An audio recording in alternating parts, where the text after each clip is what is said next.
Pašlaik ir pierasts redzēt Samsung ražotos viedtālruņus, kas pasaulē ieguvuši milzu popularitāti un tādā veidā sastādījuši konkurenci Apple produktiem. Taču Samsung virzās uz priekšu un ir izlaiduši Android kameru, kas funkcionē balstoties uz jaunāko Android versiju un TouchWiz interfeisu, un kuras pamatfunkcija ir augsts kvalitātes attēlu uzņemšana ar 16 megapikseļu iebūvētu kameru. Ar Samsung Galaxy kameru attēlu uzņemšana ir ļoti vienkārša. Papildus 16 megapikseļu sensoram ir arī optiskais zoom, kā arī optiskā attēla stabilizācija. Lai arī Samsung Galaxy kamera nav pirmā šāda veida ierīce, taču Samsung ražotāji ir parūpējušies par ierīces kvalitāti.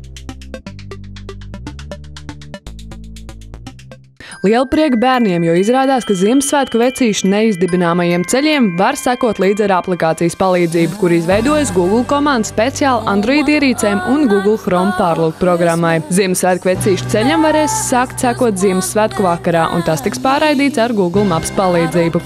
Un, ja ļoti paveicis, tad ar Google balss funkciju var sagaidīt zvanu no iemīļotā Ziemassvētku vecīša. Jautra aplikācija mazo un lielo izklaidei. Ho, ho, ho!